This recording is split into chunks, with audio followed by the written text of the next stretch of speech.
আমি শিপ্রা মজুমদার আজকে একটা ব্লগ ভিডিও নিয়ে তোমাদের কাছে চলে এসেছি।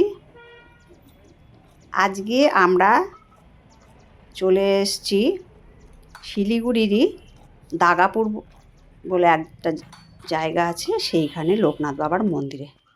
দাগাপুর লোকনাথ বাবার মন্দির আমরা চলে এসেছি। দেখো কত সুন্দর মন্দিরটা। আমরা মন্দির প্রাঙ্গণে আস্তে আস্তে ঢুকছি। এখন বাজে বেলা 5টা।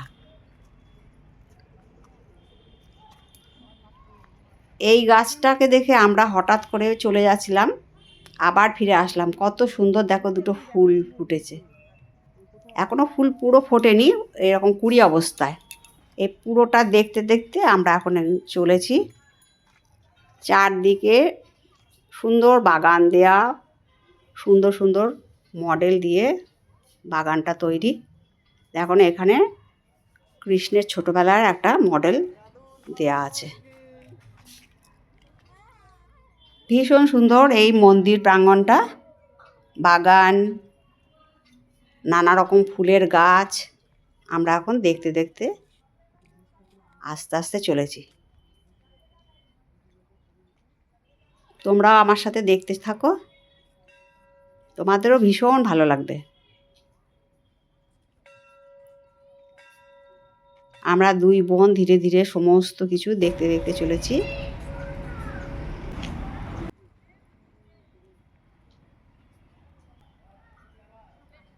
এই হলো মন্দিরের চূড়া, পদ্ম ফুলের আকারে মন্দিরের চূড়াটা তৈরি।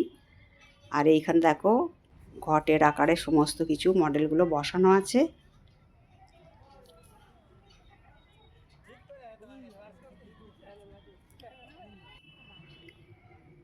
এইখানে হলো ফুলের সাজি, তার মধ্যে দেখো শালুক ফুল ফুটেছে, শাপলা ফুল যেটাকে বলে, তোমরা দেখতে পাচ্ছ।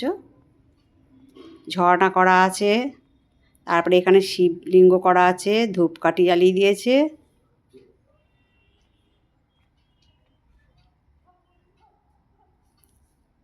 এখানে শিলিগুড়ির বিভিন্ন প্রান্ত থেকে লোকজন আসে। বিরাট উৎসব হয় বাবার তিরোধান দিবসে, জন্মদিবসে প্রচুর বড় অনুষ্ঠান হয়। এটা হলো আকাশগঙ্গা জলাধার। এখান থেকে বিশুদ্ধ জল মানুষ পান করে থাকে। এখনও কিন্তু কারেন্ট আসেনি, এখন লোডশেডিং চলছে, তাই আমরা বাইরেতেই আছি। দেখতে পাচ্ছ তোমরা, আমি, দিদি, তোমাদের দাদাভাই সবাই মিলে এখন এখানে দেখো নারায়ণ আছেন। আকাশের দৃশ্যটা কত সুন্দর। মন্দিরের ভেতরে সমস্ত প্রদীপ, মোমবাতি সব জ্বালানো হয়ে গেছে।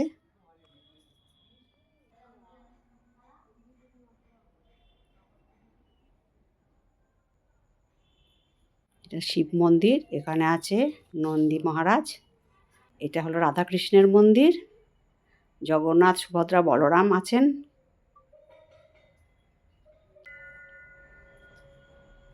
শিব মন্দিরে আছে শিব ঠাকুর, লোকনাথ বাবার ফটো, আর হলো সিদ্ধিদাতা গণেশ। প্রতিদিন এখানে 2 বেলা পুজো হয়, আর প্রত্যেকটা দিন এখানে ভোগ বিতরণ করা হয়।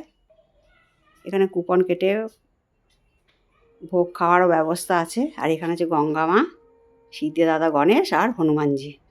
এখন কারেন্ট চলে এসছে, দেখো কত সুন্দর দেখতে লাগছে, নানা রকম আলোয় সজ্জিত।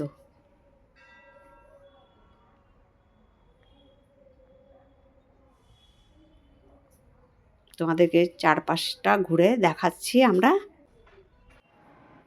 আমরা মন্দিরে উঠে গেছি। দেখো এখানে একজন মাসি আছেন, মানে উনি মন্দিরের দায়িত্ব পালন করেন।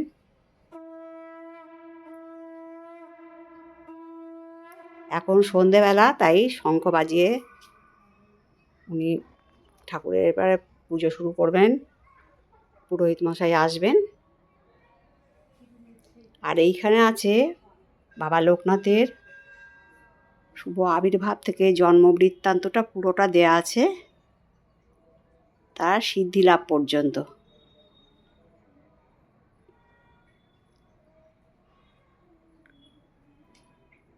সমস্তটা মডেল করে রাখা আছে। আর এইখানে দেখো বরফ আবৃত হয়েছে।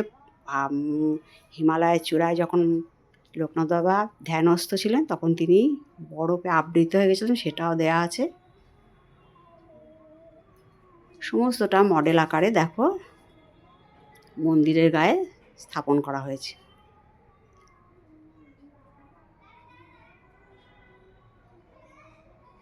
আমরা 4-5টা ঘুরে নিলাম।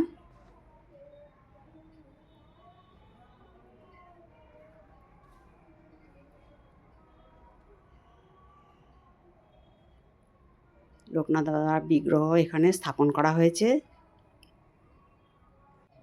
প্রতিদিন পূজা পাঠ হয়। আর এখানে আছে সিদ্ধিদাতা গণেশের একটা মূর্তি। আমরা 2 বোন দুদিকে দাঁড়িয়ে আছি। আর এইদিকে একটা সিঁড়ি আছে, এটা হলো প্রধান সিঁড়ি। আমরা পাশের সিঁড়িটা দিয়ে উঠেছিলাম। পুরো মন্দির চত্বরটা দেখানো হচ্ছে, বিশাল বড় মন্দির চত্বর। আমরা সব ঘুরে ঘুরে দেখছি।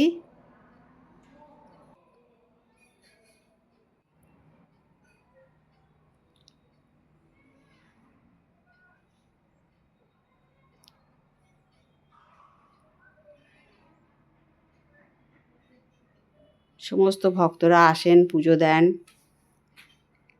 সন্ধ্যে 7টার সময় নাম গান শুরু হবে। আমরা অবশ্য ততটা সময় থাকিনি। দেখো কত সুন্দর কারুকার্য করে মন্দিরটা তৈরি করা হয়েছে। এদিকটা হলো বাইরে যাওয়ার রাস্তা। আমরা এই রাস্তা দিয়েই উঠেছিলাম।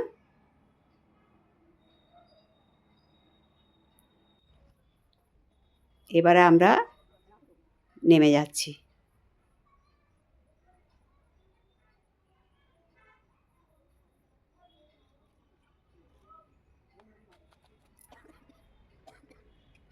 চারপাশটা আবার তোমাদেরকে একটু দেখিয়ে দিলাম। আজকে সত্যি এখানে এসে মনটা একদম ভরে গেছে। আর এই যে বাগানটা দেখতে পাচ্ছ, এখানে দেশ বিদেশের ঔষধি বৃক্ষ বসানো আছে, সেগুলোই দেখতে দেখতে চলেছি আমরা।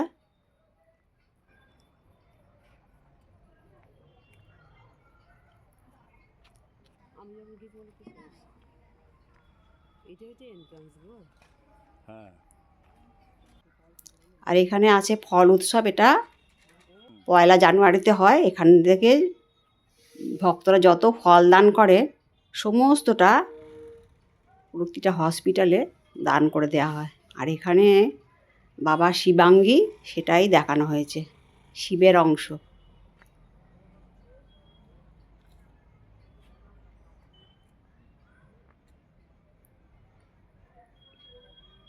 আলো আধারিতে কত সুন্দর দেখতে লাগছে। দেখো নানা রকম আলোর ছটায় মন্দিরটা সুন্দর সাজানো হয়েছে।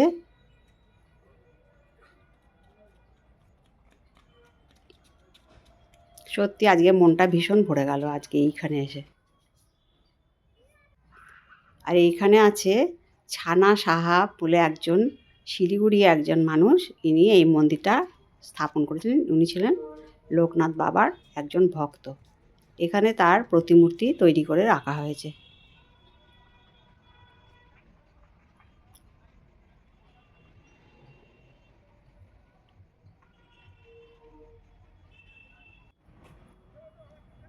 এটা হলো বাইরে বেরোনোর রাস্তা।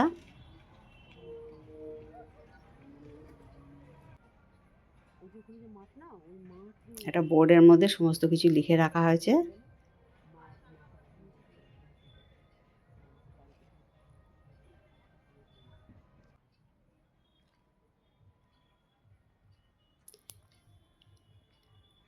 এই মন্দিরের যে একটা অন্য পার্ট আছে, অন্য একটা জায়গা আছে, সেখানে যত ভক্তবৃন্দ আসে উৎসবের সময় গাড়ি পার্কিংয়ের ব্যবস্থাও আছে। বাবার তিরোধান দিবসে, জন্মদিবসে মানে দেশ বিদেশের মানুষজন আসেন, ভক্তরা আসেন। বিরাট বড় উৎসব পালন করা হয়। এরপরে আমরা বেরিয়ে পড়ছি মন্দির প্রাঙ্গণ থেকে। এই হলো বেরোনোর গেট, এটা দিয়ে আমরা প্রবেশ করেছিলাম।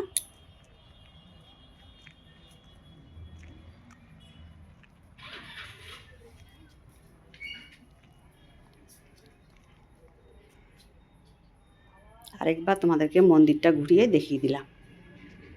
আশা করি আজকের পর্বটা তোমাদের ভালো লেগেছে। যদি ভালো লাগে লাইক, শেয়ার, কমেন্ট আর সাবস্ক্রাইব করে আমার চ্যানেলের পাশে থেকো। আর যদি কোনো নতুন বন্ধু এসে থাকো তাহলে প্লিজ বেল বাটনটা অন করে দিও, তাহলে সমস্ত নোটিফিকেশান তোমাদের কাছে পৌঁছে যায়। আমরা এখন রাস্তাটা ক্রস করে গাড়ি ধরে আমাদের গন্তব্যস্থলে পৌঁছে যাব।